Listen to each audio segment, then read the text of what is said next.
ನಮಸ್ತೆ ಸ್ನೇಹಿತರೆ, ಕನ್ನಡ ದೀಪ ಯೂಟ್ಯೂಬ್ ಚಾನಲ್ಗೆ ನಿಮಗೆಲ್ಲರಿಗೂ ಆತ್ಮೀಯವಾದಂಥ ಸ್ವಾಗತವನ್ನು ಕೋರುತ್ತಾ, ನಿನ್ನೆ ದಿನ ಶಿಕ್ಷಕರ ನೇಮಕಾತಿಯ ಅಧಿಸೂಚನೆ ಪ್ರಕಟ ಆಗಿದೆ. 11ನೇ ತಾರೀಕು ಆಗಸ್ಟ್ 2026. ಒಂದಿನ ಆಗಿದೆ ಅಲ್ವಾ. ಆಲ್ರೆಡಿ ನೀವು ನೋಡಿರ್ತೀರ ನಿನ್ನೆ ಬಿಟ್ಟಿರೋಂತಹ ನೋಟಿಫಿಕೇಷನ್ನ. ಇಲ್ಲಿವರೆಗೂ ಯಾರು ನೋಡಿರ್ತೀರಲ್ವಾ, ಏನೇನೆಲ್ಲ ಮಾಹಿತಿ ಇದೆ ಅಂತ ನೀವು ಕೂಡ ಚೆನ್ನಾಗಿ ಅರ್ಥ ಮಾಡ್ಕೊಂಡಿರ್ತೀರ. ಕೆಲವೊಂದು ಬದಲಾವಣೆಗಳೊಂದಿಗೆ ಈ ನೋಟಿಫಿಕೇಷನ್ ಆಗಿರೋದು ತುಂಬಾ ಖುಷಿ ವಿಚಾರ. ಇವತ್ತು ನಾನು ಏನು ಹೇಳೋಕೆ ಹೊರಟಿದ್ದೀನಿ ಅಂತಂದರೆ, ಆಲ್ರೆಡಿ ಅವರೇ ಪ್ರಕಟ ಮಾಡಿದ್ದಾರೆ. ಅರ್ಜಿ ಸಲ್ಲಿಕೆ ದಿನಾಂಕ 18/8/2026, ಲಾಸ್ಟ್ ಡೇಟು ಅದರ ನೆಕ್ಸ್ಟ್ ಮಂತ್ 7/9/2026. ಫೀಸ್ ಪೇ ಮಾಡೋದಕ್ಕೆ 10/9/2026 ಡೇಟ್ನು ಕೂಡ ಕೊಟ್ಬಿಟ್ಟಿದ್ದಾರೆ. ಇನ್ನೊಂದು ಹಾರ್ಡ್ಲಿ 6 ಡೇಸ್ ಇದೆ. ಇವತ್ತಿಂದ ಲೆಕ್ಕ ಹಾಕ್ಕೊಂಡ್ರೆ ಇನ್ನೊಂದು 6 ದಿನಕ್ಕೆ ಅರ್ಜಿ ಸಲ್ಲಿಕೆ ಪ್ರಾರಂಭ ಆಗುತ್ತೆ. ಅರ್ಜಿ ಹಾಕೋದಕ್ಕಿಂತ ಮುಂಚೆ ಯಾವೆಲ್ಲ ಮಾಹಿತಿಯನ್ನು ತಿಳ್ಕೊಂಡಿರಬೇಕು, ಯಾವೆಲ್ಲ ಡಾಕ್ಯುಮೆಂಟ್ಸ್ ನಮ್ಮ ಹತ್ರ ಇರಬೇಕು, ಮತ್ತು ಸ್ಪೆಷಲಿ ನಾವು ಕನ್ನಡ ವಿದ್ಯಾರ್ಥಿಗಳು ನಮಗೆಂದ ಎಷ್ಟು ಪೋಸ್ಟ್ ಕೊಟ್ಟಿದ್ದಾರೆ, ಯಾವ್ಯಾವ ಜಿಲ್ಲೆಯಲ್ಲಿ ಎಷ್ಟೆಷ್ಟು ಪೋಸ್ಟ್ ಇದ್ದಾವೆ, ಕ್ಯಾಟಗರಿ ವೈಸಲ್ಲಿ ಎಲ್ಲಿ ಹೆಚ್ಚಿಗೆ ಇರುತ್ತೆ, ಇದನ್ನೆಲ್ಲ ಸ್ವಲ್ಪ ಗಮನಿಸ್ಕೊಂಡು ಆಮೇಲೆ ಅಪ್ಲಿಕೇಶನ್ ಹಾಕಿದ್ರೆ ತುಂಬಾ ಚೆನ್ನಾಗಿರುತ್ತೆ. ಮತ್ತು ಕಾಂಪಿಟೇಷನ್ ಲೆವೆಲ್ ನೋಡ್ಕೊಂಡು ಅಪ್ಲಿಕೇಶನ್ ಹಾಕಿದ್ದೀವಿ ಅನ್ನೋ ತೃಪ್ತಿನೂ ಇರುತ್ತೆ ಅಲ್ವಾ. ಹಾಗಾಗಿ ಅಂಥ ಕೆಲವೊಂದು ಮಾಹಿತಿಯನ್ನು ಇವತ್ತು ನಾನು ನಿಮ್ಮ ಹತ್ರ ಹಂಚ್ಕೊತೀನಿ. ನಾನು ಇನ್ನೊಂದು ಸಲ ಹೇಳ್ತಾ ಇದ್ದೀನಿ, ನಾನು ಕನ್ನಡ ಭಾಷೆ ಬಗ್ಗೆ ಮಾತ್ರ ಮಾತಾಡ್ತಾ ಇರೋವಂಥದ್ದು, ಓಕೆನಾ.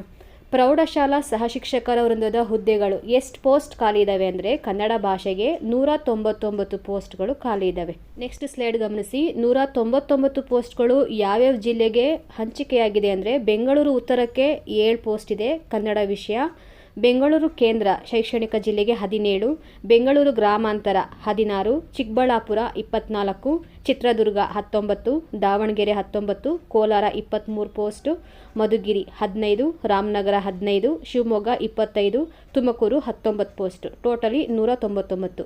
ಇದು ಮುಂದಕ್ಕೆ ಕ್ಯಾಟಗರಿ ವೈಸಲ್ಲೂ ಕೂಡ ಡಿವೈಡ್ ಆಗುತ್ತೆ. ಈಗ ಮಹಿಳಾ ಮೀಸಲಾತಿ ಅಂತ ಇರುತ್ತೆ, SC/ST ಕ್ಯಾಂಡಿಡೇಟ್ಗೂ ಕೂಡ ಇದರಲ್ಲಿ ಮೀಸಲಾತಿ ಬರುತ್ತೆ. ಅದು ಸಪ್ರೇಟಾಗಿ ಇನ್ನೂ ಕೊಟ್ಟಿದ್ದಾರೆ.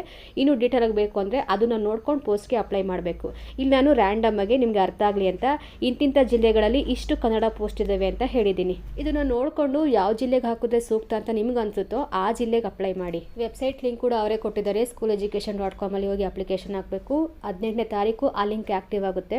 ಇಲ್ಲಿ ಅರ್ಜಿ ಸಲ್ಲಿಕೆ ಪ್ರಾರಂಭ ದಿನಾಂಕ 18/8/2026, ಕೊನೆಯ ದಿನಾಂಕ 7/9/2026, ಶುಲ್ಕ ಪಾವತಿ ದಿನಾಂಕ ಕೊನೆಯದು 10/9/2026. ಅದರೊಳಗಡೆ ಫೀಸ್ ಪೇಮೆಂಟ್ ಮಾಡಬೇಕು ಅಂತ ಕೊಟ್ಟಿದ್ದಾರೆ. ಇನ್ನು ಎಷ್ಟೆಷ್ಟು ಫೀಸ್ ಪೇ ಮಾಡಬೇಕು, ಸಾಮಾನ್ಯ ಜನರಲ್ ಕ್ಯಾಟಗರಿಯವರಾದರೆ ಒಂದು ಪೇಪರ್ಗೆ, ಈಗ ನಾನು ಕನ್ನಡಕ್ಕೆ ಮಾತ್ರ ಅರ್ಜಿ ಸಲ್ಲಿಸ್ತಾ ಇದ್ದೀನಿ ಅಂತ ಅಂದರೆ 750 ರೂಪಾಯಿ. ಇನ್ನು ಇದ್ರ ಜೊತೆನೇ GPST ಅವರು ಕೂಡ ಆ್ಯಕ್ಟಿವ್ ಆಗಿರುತ್ತೆ. ಆ ಲಿಂಕ್ ಓಪನ್ ಆದಾಗ ನಾನು ಅಪ್ಲಿಕೇಶನ್ ಹಾಕಬೇಕಾದ್ರೆ ತೋರಿಸ್ತೀನಿ. ಅದರಲ್ಲಿ ನಾನು ಸಮಾಜ ವಿಜ್ಞಾನಕ್ಕೂ ಕೂಡ ಬರ್ತೀನಿ, ನಾನು ಅದನ್ನು ಅಪ್ಲೈ ಮಾಡ್ಬೋದು ಅಂತ ನನಗನ್ಸಿ ನಾನು ಅದಕ್ಕೂ ಅಪ್ಲಿಕೇಶನ್ ಹಾಕ್ತೀನಿ ಅಂತ ಅಂದರೆ 2 ಫೀಸು ಟೋಟಲಾಗಿ 1125 ಆಗುತ್ತೆ. ಒಂದಕ್ಕೆ 750 ಸಾಮಾನ್ಯರಿಗೆ, ಎರಡಕ್ಕಾದರೆ 1125. ಇನ್ನು SC/ST ಪ್ರವರ್ಗ 1, ಮಾಜಿ ಸೈನಿಕರು, ವಿಶೇಷ ಚೇತನರು ಇವ್ರಿಗೆಲ್ಲ ಒಂದು ಪೇಪರ್ಗೆ 500 ರೂಪಾಯಿ, 2 ಪೇಪರ್ಗೆ 750. ಇಲ್ಲಿ ನನಗೇನು ಅನಿಸ್ತಿದೆ ಅಂತಂದರೆ, 2 ಪೇಪರ್ಗೆ ಅಪ್ಲೈ ಮಾಡೋದು ಏನು ತಪ್ಪಲ್ಲ, ಅಪ್ಲೈ ಮಾಡಿ, ನಾನು ಕೂಡ ಅಪ್ಲೈ ಮಾಡಿ ಅಂತಲೇ ರೆಕಮೆಂಡ್ ಮಾಡ್ತೀನಿ. ಆದರೆ ಯಾವ ಪೇಪರಲ್ಲಿ ನೀವು ತುಂಬ ಚೆನ್ನಾಗಿ ಓದಿರ್ತೀರಲ್ವ ಅದನ್ನು ಕಡೆಗಣಿಸ್ಬೇಡಿ. ಯಾಕಂದರೆ ಇನ್ನೊಂದು ಪೇಪರ್ಗೆ ಅಪ್ಲೈ ಮಾಡಿಬಿಟ್ಟಿದ್ದೀನಿ, ನಾನು ಅದಕ್ಕೂ ಓದ್ಕೊಬೇಕು ಅಂದ್ಬಿಟ್ಟು ಈ ಪೇಪರ್ನ ಕಡೆಗಣಿಸ್ಬೇಡಿ. ಯಾಕಂದರೆ ಇದು ಒಂದು 90% ಪೂರ್ತಿ ಓದಿರ್ತೀರ, ನಿಮಗೆ ಈ ವಿಷಯ ಜ್ಞಾನ ತುಂಬ ಚೆನ್ನಾಗಿರುತ್ತೆ. ಈ ಪೇಪರಲ್ಲಿ ಪಕ್ಕ ನನಗೆ ಆಗೇ ಆಗುತ್ತೆ ಅಂತಂದಾಗ ಇನ್ನೊಂದು ಪೇಪರ್ ಕಡೆ ಜಾಸ್ತಿ ಕಾನ್ಸಂಟ್ರೇಷನ್ ಈಗ ಕೊಡಬೇಡಿ. ಅದನ್ನು ಅಪ್ಲೈ ಮಾಡಿರ್ತೀರಲ್ವಾ, ನಿಮ್ಗೆ ಎಷ್ಟು ಬರುತ್ತೋ ಅಷ್ಟನ್ನು ಆ ಕಡೆ ಬರೆದ್ರೆ ಸಾಕಾಗುತ್ತೆ. ಯಾಕಂದರೆ ನೀವು ಆ ಕಡೆ ಅಷ್ಟೊಂದೇನು ಫೋಕಸ್ಸೇ ಮಾಡಿಲ್ಲ. ಯಾವ ಪೇಪರ್ ಮೇಲೆ ಫೋಕಸ್ ಮಾಡಿದ್ದೀರಾ, ಈಗಲೂ ಕೂಡ ಇನ್ನು ಎಕ್ಸಾಮ್ ಶುರುವಾಗೋವರೆಗೂ ಇದೇ ಪೇಪರ್ ಕಡೆ ನಿಮ್ಮ ಗಮನ ಇರಲಿ, ಓಕೆನಾ. ಇದು ನನ್ನ ಕಡೆಯಿಂದ ನಿಮ್ಗೆ ಸಲಹೆ. ಎರಡೂ ದೋಣಿ ಮೇಲೆ ಕಾಲಿಟ್ಕೊಂಡು ಹೋದರೆ ನಾವು ಎಲ್ಲಿಗೆ ರೀಚ್ ಆಗ್ತೀವಿ, ಅರ್ಥ ಆಗುತ್ತೆ ಅಲ್ವಾ ನಿಮಗೆ. ಓಕೆ, ನೆಕ್ಸ್ಟ್ ನೋಡಿ, ವಯೋಮಿತಿ ಕಾಲಮ್ಗೆ ಬಂದರೆ ಸಾಮಾನ್ಯ ಅರ್ಹತೆಯ ಅಭ್ಯರ್ಥಿಗಳು 40 ವರ್ಷದವರೆಗೆ ಅಪ್ಲಿಕೇಶನ್ ಹಾಕ್ಬೋದು. ನೆಕ್ಸ್ಟ್ ಪ್ರವರ್ಗ 2A 2B 3A 3B ಇವರು 43 ವರ್ಷಗಳವರೆಗೆ ಅಪ್ಲಿಕೇಶನ್ ಹಾಕ್ಬೋದು. ಇನ್ನು SC/ST ಹಾಗೆ ಪ್ರವರ್ಗ 1 ವಿಶೇಷ ಚೇತನರು ಇವರು 45 ವರ್ಷದವರೆಗೆ ಅಪ್ಲಿಕೇಶನ್ಗಳನ್ನ ಹಾಕ್ಕೊಬೋದು. ಓಕೆ, ಈ ಒಂದು ಹುದ್ದೆಗೆ ಅರ್ಜಿಯನ್ನು ಹಾಕಬೇಕು ಅಂದರೆ ನಾನು ಯಾವೆಲ್ಲ ವಿದ್ಯಾರ್ಹತೆಯನ್ನು ಗಳಿಸಿರಬೇಕು ಅಂತಂದರೆ, ನಾನು ಕನ್ನಡ ಶಿಕ್ಷಕಿ ಆಗಬೇಕು ಅಂದರೆ ಪದವಿಯಲ್ಲಿ ಕನ್ನಡವನ್ನು ಐಚ್ಛಿಕ ವಿಷಯವಾಗಿ ಓದಿರಬೇಕು, 50% ಕೂಡ ಗಳಿಸಿರಬೇಕು. SC/ST ಅವ್ರಿಗಾದರೆ 45%ನ ಗಳಿಸಿರಬೇಕು. ಜೊತೆಗೆ B.Ed ಮಾಡ್ಕೊಂಡಿರಬೇಕು. ಇದಿಷ್ಟು ವಿದ್ಯಾರ್ಹತೆ ಇತ್ತು ಅಂದರೆ ಪ್ರೌಢಶಾಲಾ ಸಹಶಿಕ್ಷಕರ ಹುದ್ದೆಗೆ ಅರ್ಜಿಯನ್ನು ಹಾಕ್ಬೋದು. ಇದ್ರ ಜೊತೆಗೆ ಯಾವೆಲ್ಲ ಪ್ರಮಾಣ ಪತ್ರಗಳು ನಮ್ಮ ಹತ್ರ ಇರಬೇಕು ಅಂತಂದರೆ SC/ST ಕ್ಯಾಟಗರಿಯವರಾಗಿದ್ದರೆ ನಿಮ್ಮ ಹತ್ರ ನಮೂನೆ D ಪ್ರಕಾರದ್ದು, ಅಂದರೆ ಈಗ ಎಲ್ಲ ಬರ್ತಾ ಇರೋಂಥ ಕ್ಯಾಸ್ಟ್ ಸರ್ಟಿಫಿಕೇಟು ನಮೂನೆ D ಇದೆ ಅಲ್ವಾ, ಆ ಒಂದು ಕ್ಯಾಸ್ಟ್ ಸರ್ಟಿಫಿಕೇಟ್ ಇರಬೇಕು. ಮದುವೆ ಆಗಿದ್ರೆ ಗಂಡನ ಹೆಸರಿನ ಜೊತೆಗೆ ಇರೋಂತಹ ಕ್ಯಾಸ್ಟ್ ಸರ್ಟಿಫಿಕೇಟು, ಇಲ್ಲ ಅಂದರೆ ತಂದೆದು. ಸಾಮಾನ್ಯ ಅಭ್ಯರ್ಥಿಗಳು ನಮೂನೆ E ಮತ್ತು ನಮೂನೆ F ಈ ಒಂದು ಜಾತಿ ಪ್ರಮಾಣ ಪತ್ರವನ್ನು ನೀವು ರೆಡಿ ಮಾಡಿ ಇಟ್ಕೊಂಡಿರಿ. SC/ST ಅವ್ರದ್ದಾದರೆ ಈ ಒಂದು ಸರ್ಟಿಫಿಕೇಟಲ್ಲಿ ಅವರು ಸಬ್ ಕ್ಯಾಸ್ಟ್ ಕೂಡ ಆ್ಯಡ್ ಮಾಡಬೇಕು ಅಂತ ಈಗ ಹೊಸದಾಗಿ ಏನೋ ಹಾಕಿದ್ದಾರೆ, ಗೊತ್ತಿದೆ ಅಲ್ವಾ ನಿಮಗೂ, ಅದನ್ನು ಕೂಡ ರೆಡಿ ಮಾಡಿಸಿಟ್ಕೊಂಡಿರಿ ನಿಮ್ಮ ಕ್ಯಾಸ್ಟ್ ಸರ್ಟಿಫಿಕೇಟಲ್ಲಿ, ಯಾಕಂದರೆ ಯಾವುದೂ ತೊಂದರೆ ಆಗಬಾರ್ದಲ್ವಾ. ಇದ್ರ ಜೊತೆಗೆ ಕನ್ನಡ ಮೀಡಿಯಂ ಸರ್ಟಿಫಿಕೇಟು, ಗ್ರಾಮೀಣ ಅಭ್ಯರ್ಥಿ ಸರ್ಟಿಫಿಕೇಟು ಇದು ಕೂಡ ಇರಬೇಕು. ಇನ್ನು ಅಪ್ಲಿಕೇಶನ್ ಹಾಕಾದ್ಮೇಲೆ ನೆಕ್ಸ್ಟ್ ಏನು, ಪರೀಕ್ಷೆನೇ ಅಲ್ವಾ. ಪರೀಕ್ಷೆ ವಿಚಾರಕ್ಕೆ ಬಂದರೆ 2 ಪತ್ರಿಕೆಯನ್ನು ಬರೀಬೇಕಾಗುತ್ತೆ. ಒಂದು ಸಾಮಾನ್ಯ ಪತ್ರಿಕೆ, ಇನ್ನೊಂದು ನಿರ್ದಿಷ್ಟ ಪತ್ರಿಕೆ. ಪತ್ರಿಕೆ 1ರಲ್ಲಿ ಸಾಮಾನ್ಯ ಜ್ಞಾನ ಮತ್ತು ಪ್ರಚಲಿತ ವಿದ್ಯಮಾನಗಳು 20 ಅಂಕಕ್ಕೆ ಕೇಳ್ತಾರೆ. ಸಾಮಾನ್ಯ ಕನ್ನಡ 10 ಅಂಕಕ್ಕೆ, ಸಾಮಾನ್ಯ ಇಂಗ್ಲೀಷ್ 10 ಅಂಕ, ಶೈಕ್ಷಣಿಕ ಮನೋವಿಜ್ಞಾನ 15, ಮಾನಸಿಕ ಸಾಮರ್ಥ್ಯ 15, ಗಣಕಯಂತ್ರ ಸಾಕ್ಷರತೆ 15, ಮೌಲ್ಯ ಶಿಕ್ಷಣ ಮತ್ತು ಆರೋಗ್ಯ ಶಿಕ್ಷಣ 15. ಟೋಟಲ್ 100 ಮಾರ್ಕ್ಸ್ಗೆ ನಾವು ಪತ್ರಿಕೆ 1ಅನ್ನು ಬರೀಬೇಕಾಗುತ್ತೆ. ನೆಕ್ಸ್ಟ್ 2ನೇ ಪತ್ರಿಕೆ ನಿರ್ದಿಷ್ಟ ಪತ್ರಿಕೆ. ಕನ್ನಡ ವಿಷಯಕ್ಕೆ ಸಂಬಂಧಪಟ್ಟಂತೆ ನಮ್ಮ ಜ್ಞಾನವನ್ನು ಪರೀಕ್ಷೆ ಮಾಡೋದಕ್ಕೆ ಈ ಒಂದು ಟೆಸ್ಟ್ನ ನಡೆಸ್ತಾರೆ. 100 ಅಂಕಗಳ ವಸ್ತುನಿಷ್ಠ ಮಾದರಿಯ ಪರೀಕ್ಷೆ ಇದಾಗಿರುತ್ತೆ.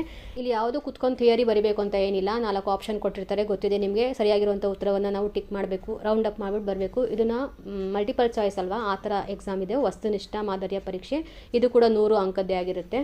ಈ ಸತಿ OMRಲ್ಲೂ ಸ್ವಲ್ಪ ಚೇಂಜಸ್ ಮಾಡ್ಕೊಂಡಿದ್ದಾರೆ. 5 ವೃತ್ತವನ್ನು ಕೊಡ್ತಾರೆ. ಯಾವಾಗ್ಲೂ 4 ವೃತ್ತವನ್ನು ಕೊಡ್ತಾಯಿದ್ರು ಅಲ್ವಾ, ಯಾವುದು ಸರಿ ಉತ್ತರನೋ ABCD ಅದರಲ್ಲಿ ಒಂದು ಆಯ್ಕೆ ಮಾಡಿಕೊಂಡು ಅದನ್ನು ರೌಂಡ್ ಅಪ್ ಮಾಡ್ತಾಯಿದ್ವಿ. ಗೊತ್ತಿಲ್ಲ ಅಂದರೆ ಬಿಟ್ಬಿಡ್ತಾ ಇದ್ವಿ, ಅಥವಾ ನಮಗೆ ಯಾವುದು ಸಮಂಜಸ, ಇದು ಪರವಾಗಿಲ್ಲ ಸರಿ ಅಂತ ಅನ್ಸುತ್ತೋ ಅದಕ್ಕೆ ಟಿಕ್ ಹಾಕಿ ಬರ್ತಾಯಿದ್ವಿ. ಇನ್ನು ಏನು ಗೊತ್ತೇ ಇಲ್ಲ ಅಂದರೆ ಖಾಲಿ ಬಿಟ್ಬಿಟ್ಟು ಬರ್ತಾಯಿದ್ವಿ. ಈ ಸಲ ಆ ಥರ ಖಾಲಿ ಬಿಟ್ಟು ಬರೋ ಹಂಗಿಲ್ಲ. ನಮಗೆ ಗೊತ್ತೇ ಇಲ್ಲ ಅಂತ ಅಂದರೆ 5ನೇ ಬಾಕ್ಸ್ನ ಶೇಡ್ ಮಾಡಲೇಬೇಕು. ನೋಡಿ ಗಮನಿಸಿ, 5ನೇ ಕಲಮಲ್ಲಿ ಅವರೇ ಕೊಟ್ಟಿದ್ದಾರೆ. 5ನೇ ವೃತ್ತವನ್ನು ಕಡ್ಡಾಯವಾಗಿ ಶೇಡ್ ಮಾಡತಕ್ಕದ್ದು ಅಂತ ಕೊಟ್ಟಿದ್ದಾರೆ. ಓಕೆನಾ. ಅಕಸ್ಮಾತ್ ಶೇಡ್ ಮಾಡಿಲ್ಲ ಅಂದರೆ ಏನಾಗುತ್ತೆ ಅಂದರೆ, ಇವಾಗ 100 ಪ್ರಶ್ನೆಗಳಲ್ಲಿ 50 ಅಂಕಗಳಿಗೆ ಸರಿಯಾಗಿ ಉತ್ತರ ಗೊತ್ತಿರುತ್ತೆ, ಅಷ್ಟನ್ನೇ ಟಿಕ್ ಮಾಡಿರ್ತೀರಾ. ಈ 5ನೇ ಬಾಕ್ಸ್ನ ನೀವು ರೌಂಡ್ ಅಪ್ ಮಾಡಿಲ್ಲ, ತಪ್ಪು ಉತ್ತರಗಳನ್ನು ಕೊಟ್ಟಿಲ್ಲ ಅಂತ ಇಟ್ಕೊಳ್ಳಿ. 50 ಅಂಕ ಇವಾಗ ನಿಮ್ಮ ಹತ್ರ ಇದೆ. ಓಕೆನಾ. ಅವಾಗ ಏನಾಗುತ್ತೆ, ಈ 5ನೇ ಬಾಕ್ಸ್ ಶೇಡ್ ಮಾಡಿಲ್ವಲ್ಲ, ಅದಕ್ಕೆ ನೀವು ಎಷ್ಟು ಬಾಕ್ಸ್ನ ಶೇಡ್ ಮಾಡಿಲ್ವೋ ಅಷ್ಟು ಪ್ರಶ್ನೆಗಳನ್ನು ಕೌಂಟ್ ಮಾಡಿಕೊಂಡು ಒಂದೊಂದು ಪ್ರಶ್ನೆಗಳಿಗೆ 0.25 ಇಷ್ಟು ಮಾರ್ಕ್ಸ್ನ ಕಳೀತಾರೆ. ಹಾಗಾಗಿ ನೀವು ಗಳಿಸಿರೋಂಥ ಅಂಕ ಸಂಪೂರ್ಣವಾಗಿ ಬೇಕು ಅಂತಂದರೆ ನಿಮಗೆ ಉತ್ತರ ಗೊತ್ತಿಲ್ಲದೆ ಇದ್ದಾಗ 5ನೇ ಬಾಕ್ಸ್ನ ಶೇಡ್ ಮಾಡೋದು ಕಡ್ಡಾಯ.